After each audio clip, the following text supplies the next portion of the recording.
Welcome to another exciting episode of the $1 Million Peddlers. I'm Paper Guy. And I'm Mr. Magazine.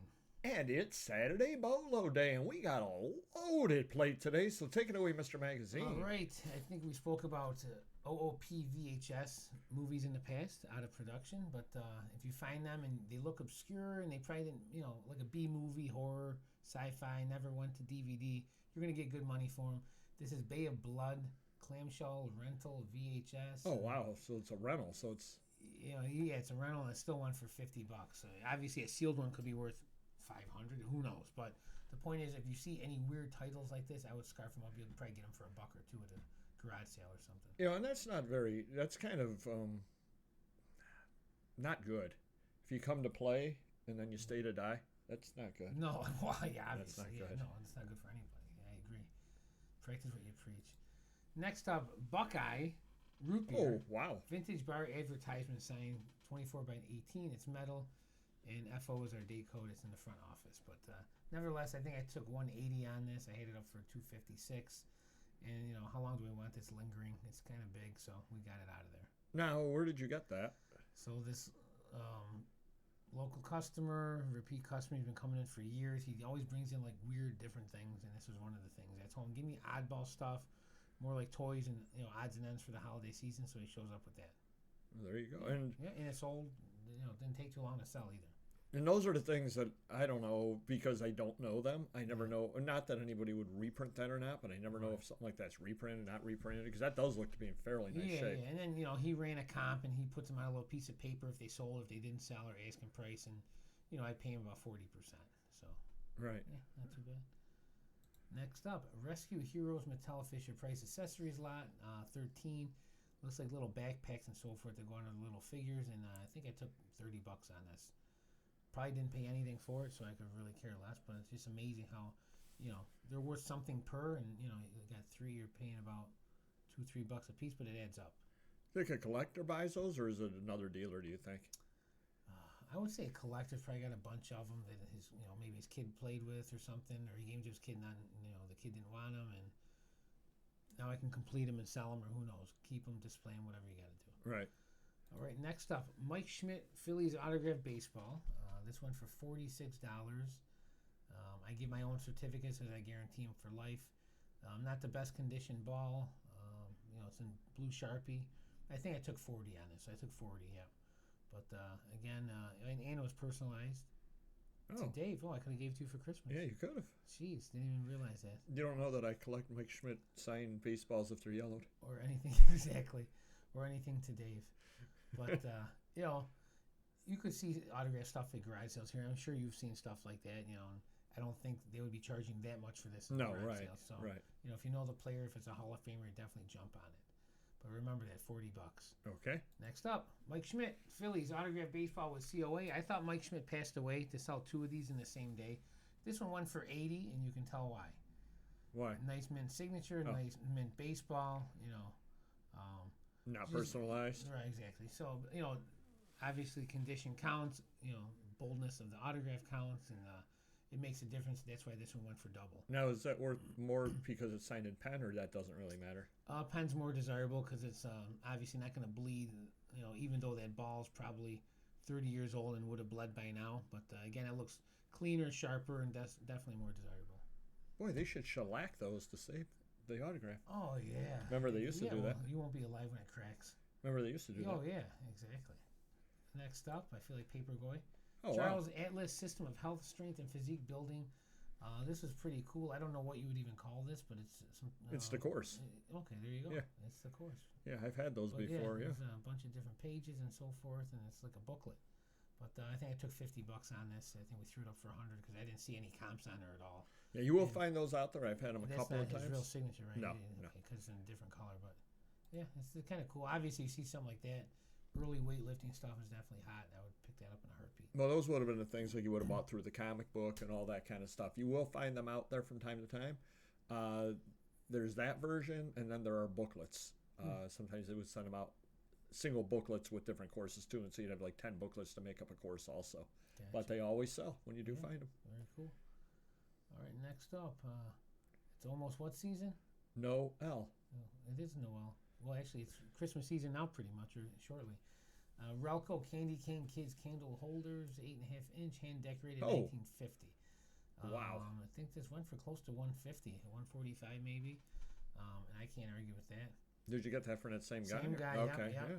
That's the only person I would buy this from. I mean, I pay him more. If a stranger came in with this and I didn't know what it was worth, I probably would only offer $10, and they probably would sell it because they wouldn't know that it's worth 150. But like I said, he does his research, but it's like almost a guaranteed sale. He's selling me things that do sell and they're in demand. So I got the 40% we're pretty good with on that. Yeah, no, he's happy. You're happy. Exactly. Next up, Bambi, 1942 60th anniversary Disney pin set. So we're looking at 2002 frame limited edition. Now, first I looked at this because I've never seen it before, even though I'm sure I bought it somewhere. And I said pin set, and then I'm looking like, I guess they look like pins, right? Yeah, those are pins on there. They look like they're 3D-ish, and it must say this somewhere where he would. Yep, frame pin set. Okay, there we have it. I stand corrected, but any Disney lithographs, especially older ones, are going to be worth money. This is framed; it has more value that way. Limited edition, certificate, and all that jazz. So, I probably paid $20 on the thing, not knowing it's I probably took 50 on it. So. Right. Well, you didn't make that much when everything's said and done. Yeah, but, I mean, but even if they're not framed, I would still any cells. Obviously, a pin set that looks like a cell. Yeah. I would definitely buy them. Next up for me, picked this up in a small deal from a local person that knew Ken Kaiser, the deceased AL ump. close personal friends. Exactly. Barry Larkin, he was in the Reds. Autographed player game used. They didn't put player used. I would do game used, right? Game Probably. used, yeah. Game used, player used, pro model Louisville bat. Went for $250.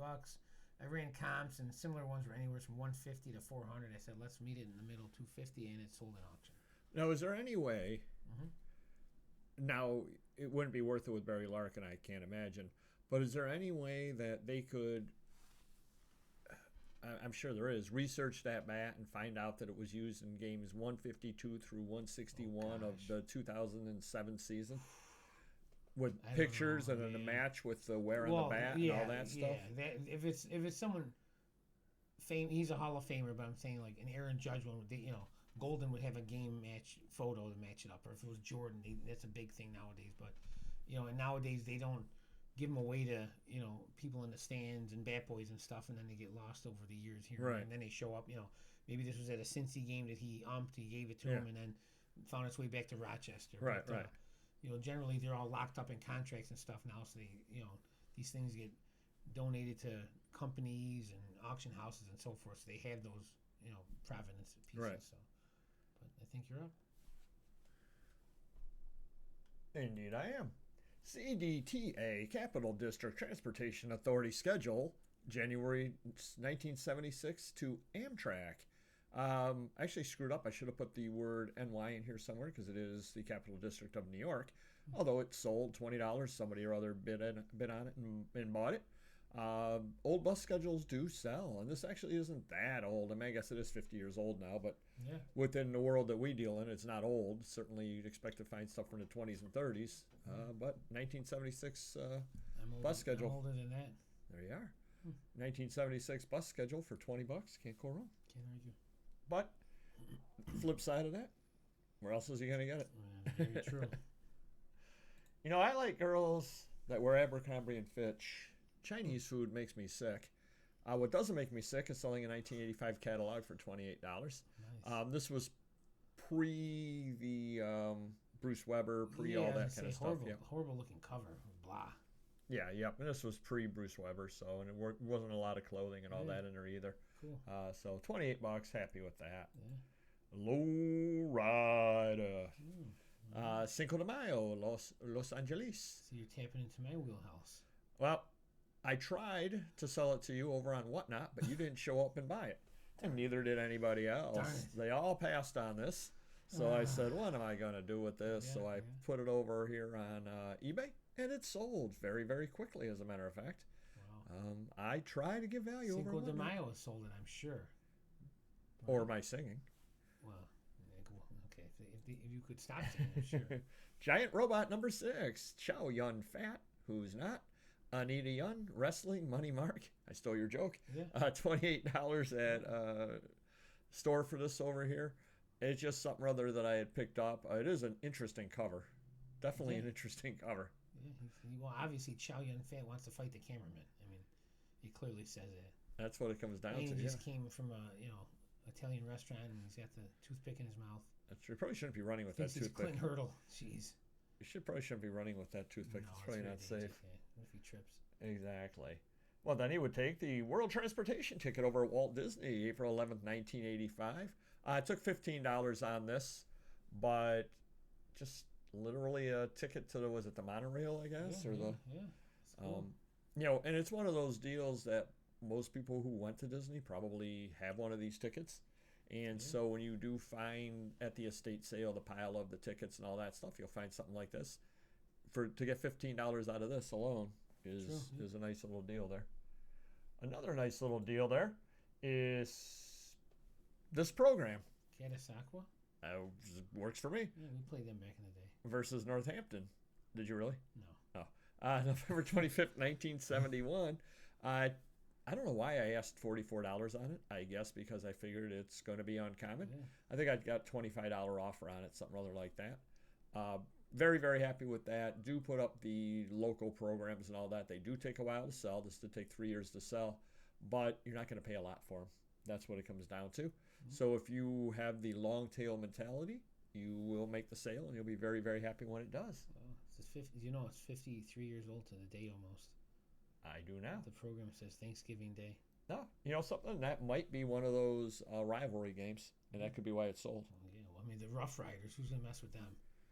Obviously. That's true. Aren't there 14 teams in the CFL called the Rough Riders? There were at one point. Dan Stampler's The Snake Joint, Greenwich Village, New York, ad card. $13 out of this, and literally it is an ad card. I don't know. I just kind of put it up. It was back in the day when I wasn't taking very good pictures. Now I would probably take a second picture and the like. That was one that I scanned back before I had the CZUR Scanner also. I like selling something like that for $13 because it is such a small item there, and it's nice to get out. Well, any one-off. I mean, I would think it would sell eventually. You know what I mean? A one-of-a-kind thing like that you're not going to find elsewhere. Why wouldn't it? Right. Especially Greenwich Village. Yeah. For the village. Did you say steak? It could be one of those deals that, whoever bought it could own the building at 58 Greenwich, or could have, whatever, who knows, type deal. They could be doing the history of it and go, well, that's cool. Yeah. Confidential magazine. This actually surprised me. It didn't sell for more, and it, because it does have marijuana, the secret campaign to legalize it, which 60 years later worked. That's the long game on it. Yeah, right. Kim Novak and more. $20 item plus shipping on this over here. But it did sell for the $20 when you get down to it. And Confidential magazine was kind of the tabloid of the day, the National Enquirer of the day back then. So do buy that when you find that. Also do buy the Town of Mendon Sesquicentennial Souvenir Program and History 1963. $32 item right over here. We have preached it, and I'm going to keep preaching it till I'm blue in the face. Buy the local stuff. Buy the local stuff. People will want it. Mm-hmm. I see that. And the last item, Connecticut Road Book 1900 Maps League American Wheelman. Took a $150 offer on it. Pretty neat little item over here with the maps. And it was actually pretty funny. The gentleman making me the offer starts explaining to me why $150 is a really good offer on it, and it's not nearly as good as the 1888 one or the 1892 one. It's the 1900 one. Yeah.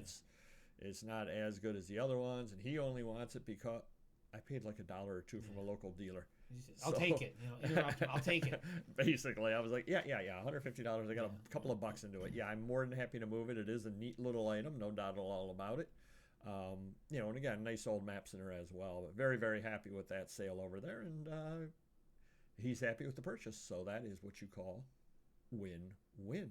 Another win-win is if you could hit the like button. True. Well, it wins for us. Doesn't really cost you very much, so we would definitely appreciate that. Exactly. And we will see you next video. Take care. Bye-bye.